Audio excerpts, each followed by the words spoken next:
अस्सलाम वालेकुम।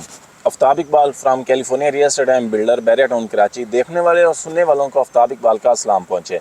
आज हमारे साथ इस टाइम मौजूद हैं शहजाद इकरम साहब, जो California real estate and builder के सेल्स हेड हैं। और आज हमने इनको मदऊ किया है कि जो पाकिस्तान के अंदर इस टाइम रियल एस्टेट के अंदर नई नई पॉलिसीज़ मुतारिफ हो रही हैं, या 2024 और 25 का जो टैक्स लागू हुआ है गवर्नमेंट की तरफ से, इसके ऊपर बात करने के लिए इस टाइम हमारे साथ मौजूद हैं। अब इनसे बात करते हैं और आपको ये पॉलिसीज़ के बारे में और टैक्सेस के बारे में इंफॉर्मेशन देते हैं। अस्सलाम वालेकुम। वालेकुम अस्सलाम। उस्ताद भाई क्या हाल है? अल्लाह का शुक्र। आप सुनाएं। उस्ताद भाई, ये जो नए टैक्सेस और नए पॉलिसीज़ बैरिया टाउन कराची के ऊपर या पाकिस्तान की पूरी रियल एस्टेट के ऊपर लागू हुई हैं, इसके बारे में ज़रा ऑडियंस को कुछ बताइएगा। अच्छा, ऐसा है कि अनफॉर्चुनेटली शुरू से ही ऐसा है कि हर दफ़ा हर साल कोई नया आपको ऐसी चीज़ मिलती है जिसकी वजह से स्पेसिफिकली रियल एस्टेट इंडस्ट्री थोड़ा सा उस पर इम्पैक्ट पड़ता है। लेकिन कुछ चीज़ों के अंदर एग्जम्पशंस होती हैं, कुछ में नहीं होती। तो हम क्या करते हैं, किसी भी एक चीज़ को लेके उसको हम माइंड सेट कर लेते हैं, अच्छा जी ये चीज़ हो गई है। अब ये नहीं पता होता कि वो हुई किस लेवल के ऊपर है, कितने करोड़ की प्रॉपर्टी के ऊपर है, या क्या क्या उसमें मूवेबल है, इमूवेबल, तो बहुत सारी चीज़ें इसके अंदर आती हैं। तो हमें थोड़ा सा उसमें अपनी थोड़ा सा क्लियर होना चाहिए कि जो हम चीज़ बाई कर रहे हैं, जहाँ पे हम प्रॉपर्टी की खरीदो फरोख्त कर रहे हैं, क्या ये चीज़ वहाँ पे भी इम्प्लीमेंटेबल है या नहीं है। तो ये चीज़ें थोड़ा सा क्लियर होना बहुत ज़रूरी है। तो आज हम इंशाल्लाह उसी के ऊपर थोड़ा बात कर रहे हैं। जी शहजाद भाई, जैसे ख़ास तौर पर ज़्यादातर ओवरसीज़ पाकिस्तानी हैं, अगर इस टाइम के ऊपर हम उनको इन्वेस्टमेंट के लिए कह रहे हैं कि आप पाकिस्तान के अंदर इन्वेस्टमेंट करें, वो हमें कह रहे हैं कि पाकिस्तान के अंदर ये टैक्स नए नए लागू हो गए हैं। आप ज़रा उनको क्लैरिफाई करें कि ये टैक्स किन किन सोसाइटीज़ के ऊपर या गवर्नमेंट के सेक्टर्स के ऊपर या जहाँ कहाँ पे लागू हैं ये टैक्सेस रियल एस्टेट के ऊपर।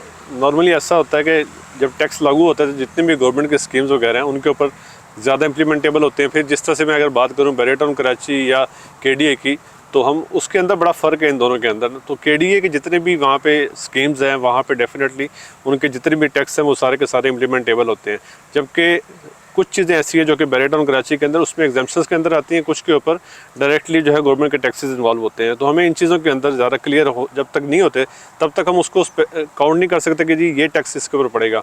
हम एक एजम्पशन कर लेते हैं, अच्छा ये सारे का सारा टैक्स मेरे उस प्लॉट या उस विला या जो भी मेरी प्रॉपर्टी उसके ऊपर इम्प्लीमेंट होगा, जबकि ऐसा नहीं है। जैसे कि शहजाद भाई, आपको पता है कि जो रियल एस्टेट का बिज़नेस है पाकिस्तान के अंदर रीढ़ की हड्डी की मानद है।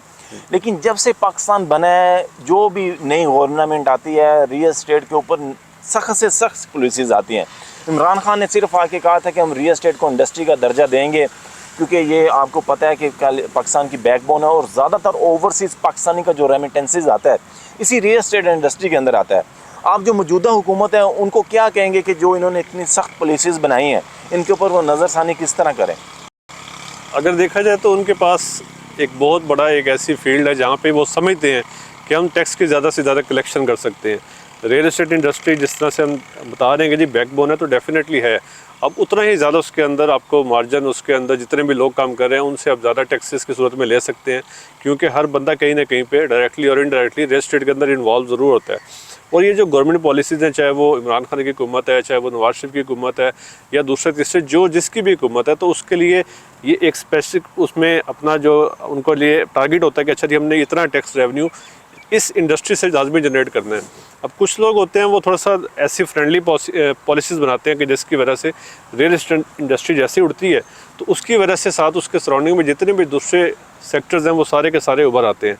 जबकि कुछ लोग ऐसे होते हैं उनका टारगेट ये होता है कि बस हम इससे थोड़ा सा टैक्स ले लें, इसके ऊपर हम राज़ी हो जाएं, बाकी जितने भी इंडस्ट्रीज उसकी वजह से सफ़र करती हैं वो वहाँ पे नहीं देखते कि जी वहाँ पे हम कितना लॉस कर रहे हैं। तो मेरे ख्याल में जितने भी हाई ऑफिसर्स हैं, जो कि जितने भी गवर्नमेंट के सेक्टर्स हैं, या जितने भी गवर्नमेंट के ऐसे लोग हैं जो कि इसके अंदर इन्वॉल्व होते हैं इसको बनाने के लिए, तो उनको ये चीज़ें लाजमी देखनी चाहिए कि इसमें लोगों का एक तो रोज़गार भी है, प्लस आप जो डिसीजन लेते हैं वो एक डिसीजन उसका इम्पैक्ट पड़ता है पूरी इंडस्ट्री के ऊपर, ना सिर्फ एक इंडस्ट्री पे। रियल एस्टेट की वजह से बहुत सारी दूसरी इंडस्ट्रीज भी चल रही होती हैं, उन सब के ऊपर इस पर इम्पैक्ट आता है। जी शहजाद भाई, आपने बहुत अच्छी तरह एक्सप्लेन किया। शहजाद भाई, अभी ये जो नया टैक्सेस लागू हुए हैं, ये KDA की सोसाइटीज़ के ऊपर या इंडस्ट्रियल लैंड के ऊपर या एग्रीकल्चर लैंड के ऊपर कितने % हैं, और क्या वही जो टैक्सेस हैं वो बैरिया टाउन कराची के ऊपर भी लागू हो रहे हैं?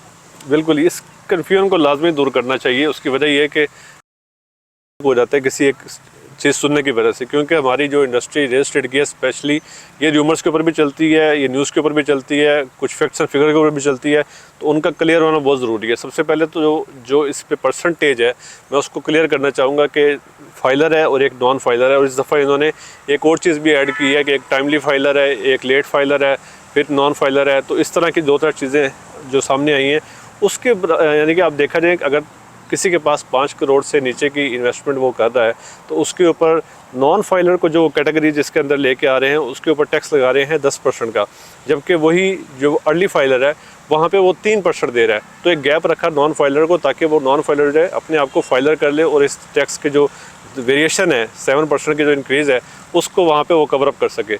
अगर मैं इससे ऊपर जाऊँ कि जो 5 करोड़ से ऊपर की इन्वेस्टमेंट जिस तरह से 10 करोड़ से अबव है तो उसके ऊपर वो क्या टैक्सेस होंगे, तो उसके ऊपर उन्होंने सेम वो 3% से जस्ट उन्होंने 1% इंक्रीज़ किया और 4% फाइलर के लिए कर दिया, जबकि वहाँ पे जहाँ पे 10% था नॉन फाइलर के लिए उसको उन्होंने डबल कर दिया 20%।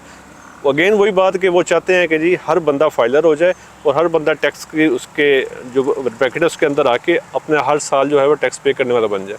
जी शहजाद भाई, आपने बहुत अच्छी तरह एक्सप्लेन की।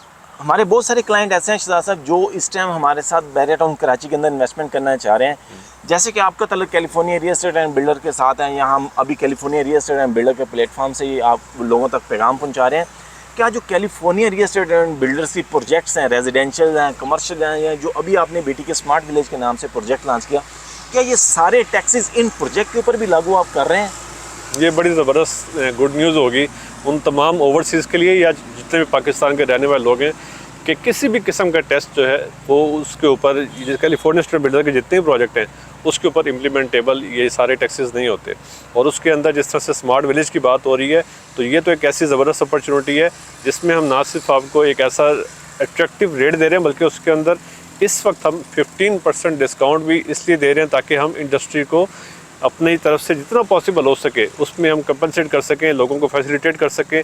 वो जो एक गैप आ चुका है लोगों के जहन के जी हम इंडस्ट्री में अगर पैसे इन्वेस्ट करेंगे हम पे टैक्स भी लगेगा, हमारी चीज़ महंगी हो जाएगी, तो उसको हम मिनिमाइज़ कर रहे हैं जैसे कैसे भी। अच्छा, रेट बढ़ता कैसे है उसके अंदर जब भी कहीं पे वेरिएशन आती है आपके प्राइसेस के, जिस तरह से स्टील के प्राइसेस है, आपका मटेरियल कॉस्ट बढ़ती है, ये जितने भी चाहे आपका सीमेंट है सर, ये सारी चीज़ें जब उस पर कहीं ना कहीं इन्फ्लेशन बहुत ज़्यादा आती है उसमें भी बिल्डर ये चाह रहा होता है कि हम अपने क्लाइंट्स को वो सारा बोझ न डालें, बल्कि उसके अंदर जो हम 2 से 3 साल के अंदर प्लान कर रहे होते हैं अपने रेट के, उसके अंदर कहीं ना कहीं हमने उसका क्वेश्चन डाला होता है कि अच्छा इतने % इंक्रीज़ हो गया तो हम किसी को अभी तक हमने इंक्रीज़ प्राइसेस नहीं करेंगे, जो कि हमने इससे प्रीवियस प्रोजेक्ट्स के अंदर करके दिखाया है कि हमने किसी को इस वजह से रेट नहीं बढ़ाया कि जी रेट इंक्रीज़ हो चुके हैं, बल्कि मार्केट जैसे थोड़ा सा डाउनफॉल की तरफ गई हमने उसके अंदर अपने डिस्काउंट्स को, अपनी चीज़ों को ज़्यादा बढ़ा दिया ताकि ओवरसीज़ हो या पाकिस्तानी हो, सारे ही हमारे जो अपने फैमिली की तरह हैं उनको ज़्यादा से ज़्यादा फैसिलिटेट कर सकें। जी, ये थे शहजाद भाई जिन्होंने आपको डिटेल के अंदर पाकिस्तान के अंदर रियल एस्टेट की जो पॉलिसीज़ हैं उसके बारे में बताया, या जो अभी 2024 और 25 के टैक्सेस लगे हैं उसके बारे में बताया।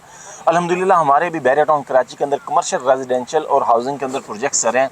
अगर आप पाकिस्तान के अंदर कोई अच्छी इन्वेस्टमेंट की तलाश के अंदर हैं तो आप हमसे रब्ता कर सकते हैं। इसी तरह की मज़ीद वीडियो देखने के लिए हमारे साथ जुड़े रहें। नेक्स्ट वीडियो तक के लिए हमें इजाज़त दीजिए। Thank you. अल्लाह हाफिज़। अल्लाह हाफिज़।